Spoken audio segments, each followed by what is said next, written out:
ሐዋርያቱ ስለ ነቢያቶቹ ነው የሚያወራው። ከዛ በኋላ አንድ ልጅ ነበረው ይላል። ገና አንድ ልጅ ነበረው እሱን ያፍሩታል ብሎ ከሁሉ በኋላ እሱን ላከ ይላል። ስለዚህ የነበረውን ልጁን ነው የላከው። ኦኬ ነበረው ምን ነበረው? ልጅ ነበረው። እሱን ልጅ ላከው እና ምሳሌ ስሰጥሽ ምን ብዬ ነበር የተናገርኩት? አንቺ ልጅ ቢኖርሽ አሁን ጎረቤት ልጅሽን ብትልኪው ኦኬ የላክሽው ልጅሽ ጎረቤት ስደርስ አይደለም ልጅሽ የሚሆነው። ኦልሬዲ ልጅ አለሽ፣ ያለሽን ልጅ ነው የላክሽው። ስለዚህ ልጅ ነበረው ይላል እዚህ ጋር ኦኬ ልጅ ነበረው ይላል። ከዛ ልጁን ግን ከሁሉ በኋላ ላከው ይላል። የነበረው ልጅ ጥቅስ ግን መጨመር ከፈለግሽ ብዙ ነው፣ ብዙ በጣም በጣም በጣም ማዕት ጥቅስ ነው ያለው ከዘላለም ልጅ እንደሆነ።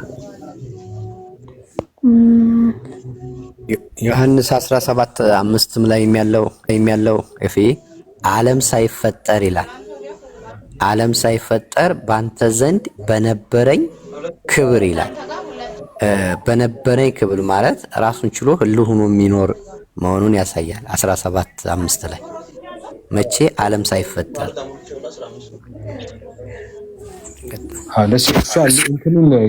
ከዘላለም ልጅ መሆኑን ነው ማየት የፈለገችው። አይ ቲንክ ኢተርናል ሰንሺፕ ነው። ኢተርናል ሰንሺፕ ላይ ነው ጥያቄው። እንደገና ቅድም ስታስረዳ ዮሐንስ አንድ ላይ እንትን ለምሳሌ ቃልም እግዚአብሔር ነበረ የሚለው ቃል እግዚአብሔር ነው ብለው ሰዎች የሚቀበሉ ከሆነ ለምሳሌ እግዚአብሔር ንግግር ሁሉ እግዚአብሔር ሊሆን ነው ማለት ነው። እግዚአብሔር ንግግር ሁሉ ይሄ ማለት 66ቱ መጽሐፍ ቅዱስም እግዚአብሔር ነው፣ በዘመናት እግዚአብሔር የሚናገረው ነገር ሁሉ እግዚአብሔር ነው የሚል ሌላ ስህተት ትምህርት ያስገባል። ስለዚህ ቃል የሚለው እዛ ቦታ ላይ እንዳልከው ንግረታዊ ቃል ሳይሆን አካላዊ ቃል መሆኑን ያሳያል። ተባረክልኝ ማለት ነው። ስለዚህ በእኔ ውስጥ ይኖራል ሲል ኦብቪየስ ከዛ አንጻር ነው ይኖራል እያለ ያለው። እሺ ቆይ አሁን ለምሳሌ መጽሐፍ ቅዱስ እንደ መጽሐፍ ቅዱስ እናወራ። መጽሐፍ ቅዱስ ለምሳሌ አንድ እግዚአብሔር አለ ይላል። በእግዚአብሔርና በሰው መካከል ያለው መካከለኛው ደግሞ አንድ አለ፣ እርሱም ሰው የሆነው ክርስቶስ ኢየሱስ ነው ይላል። ማለትም ቃል ስጋ የሆነው ማለት ስጋ ማለት ያው ሰው ማለት ነው። ቃል ስጋ ሆነ ማለት ቃል ሰው ሆነ እያልን ነው አይደል?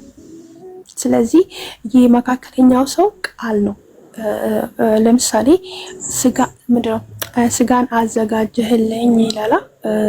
ስለዚህ አሁን ቃልን ስጋ ያደረገው እግዚአብሔር ነው ማለት ነው። ቃሉን ስጋ አድርጎ ከዛ በቃሉ ደግሞ ተገለጠ። ስጋ ባደረገው ቃሉ ተገለጠ። ቃሉ ደግሞ ስጋ ሲሆን ልጅ ተባለ፣ ወልድ ማለት ነው። እንደዛ ነው መጽሐፍ። አሁን እሱን አልጥላልሽ። አሁን እሱን እንትን እኮ አሁን ያሳየውሽም አልጥላልሽ። አሁን አይደለም ልጅ ከድህረ ዓለም አይደለም ልጅ፣ እሱ ከዘላለም ነው ልጅ የነበረው። እሱን እኮ አሳየውሽ። ከፍጥረት በፊት ልጅ ነህ አለ።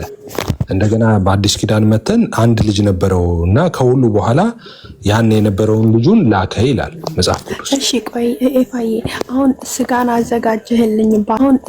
አዘጋጀህልኝ ባዩ ማን ነው? አሁን እሱ ላይ አደረግ ስጋን አዘጋጀህልኝ እያለ ያለው ሀሳብ እሱ የምናወራ ቃል ነው አይደል? ኢየሱስ ነው አይደል? እኮ ጥያቄሽ አልገባኝም እዛ ላይ። አዎ ስለዚህ አሁን ቃልን ስጋ ያደረገው ማን ነው? እግዚአብሔር ነው አይደል? ቃልን ስጋ ያደረገው ማለት ምን ማለት ነው? እግዚአብሔር ነው ማለት ማለት በቃ ቃል አካላዊ አልነበረው ማለት ነው።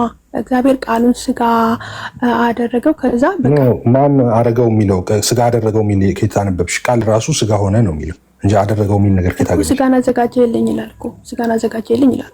ለቃል ስጋን ያዘጋጀው እግዚአብሔር ነው ማለት ነው እኮ። እሱ ምን ማለት ነው? ቃል ስጋን አዘጋጀልኝ ማለት ነው። ስጋን አዘጋጀልኝ ማለት በቃ ቃል አካላዊ አልነበረው ማለት ነው።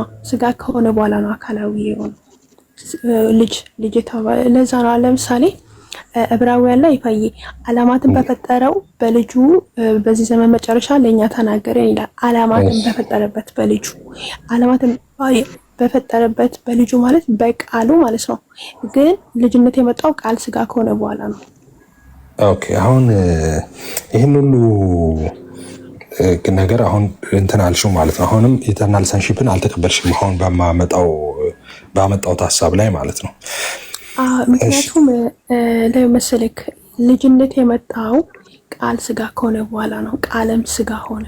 ካንቺ የሚወለደውም ቅዱሱ የእግዚአብሔር ልጅ ተብሎ ይጠራል አለ መልአኩ። አይ አሁን አንድ ይሄኛው ብቻ ሲፈታ ነው ሁሉም የሚፈታው። ስለዚህ ድጋሚ ያነሳሁት ሀሳብ ላይ ሊሄድ ነው ማለት ነው። ማርቆስ ላይ አሁን ያነሳ ነው ሀሳብ ላይ